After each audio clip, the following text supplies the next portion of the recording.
Hi, I'm James. Welcome back to Marriage Mondays. We are on our final chapter of the book Saving Your Marriage Before It Starts.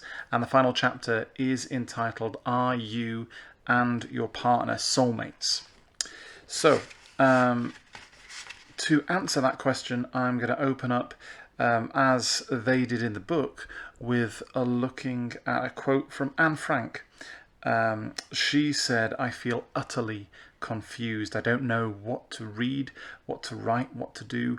I only know that I am longing. Now, she was longing for freedom, for friends, to not be alone, to be at the end of the war. But I think that speaks in some way of a longing that we might have for a soulmate. Sorry. And there's a restlessness in some ways that we might have experienced before we've found the person that we're going to marry. And that is spoken to from Augustine. He said, our hearts are restless until they rest in you. And now there he's not talking about a soulmate, he's talking about God. He's saying that our hearts are restless until they rest in God.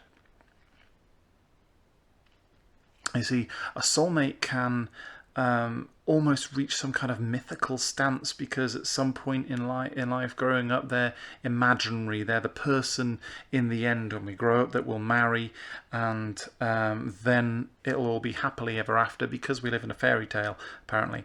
But it's not as simple as that, but also I think we can make it even simpler in some ways, because then any person that we're ever in a relationship with is held to this huge standard that they could never attain. So the definition of a soulmate, as just a quick Google will tell you, is someone who is ideally suited to another. That's it. A soulmate is someone who is ideally suited to somebody else.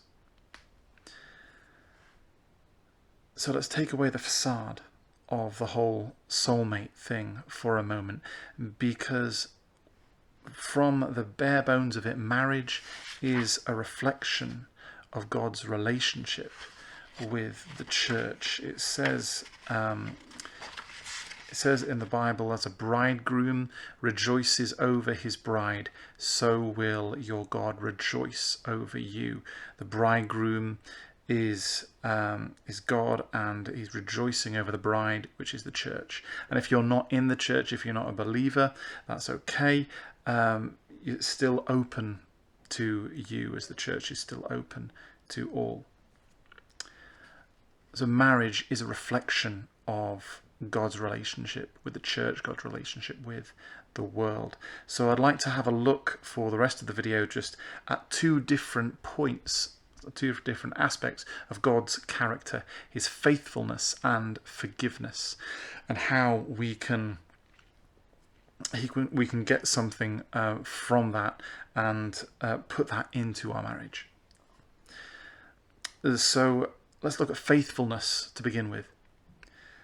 A marriage is nothing without faithfulness. If we didn't have trust in our partner, that they actually wanted to be with us, that they committed to be with us, then what is marriage if we don't have that faithfulness? There's a beautiful story of this couple that's talked about in the book, Robertson McQuilkin and his wife Muriel. It comes in at the point here where Muriel has been diagnosed with Alzheimer's. They've had a marriage of 42 years. He is a president of a university, and he's weighing up what to do. He's 8 years away from retirement. And so he begins by having someone come in to take care of his wife while he goes off to work for a couple of years. And it starts off in this journey where he says, as Alzheimer's worsened in her, Muriel could not speak in sentences, only words, and often words that made little sense, but she could say one sentence, and she said it often: I love you. Going further on, he said that when he would go to work, Muriel would follow him and would make that trip maybe 10 times a day. He said that sometimes she would do it at night. When I helped her dress, I found bloody feet, and when I told our family doctor, he choked up and simply said, such love. In 1990, Robert believed that his faithfulness to Muriel in sickness and in health was a matter of integrity. He resigned his presidency of the university.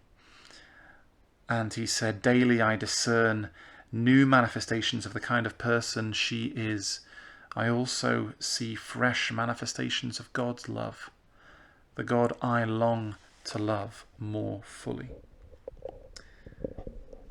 Just reflecting on that time, he said, she sits most of the time while he writes, she sits most of the time while I write, and yet she seems contented, often bubbling up with laughter. She seems to still have affection for me. What more could I ask? I have a home full of love and laughter. Many couples with their wits about them don't have that. Muriel's very lovable, more dear to me now than ever when she reaches out to me in the night hours and smiles contentedly and lovingly as she awakes. I thank the Lord for his grace to us and ask him to let me keep her. Faithfulness in marriage is so important, and it's amazing that can still be so clear even when someone is going through Alzheimer's.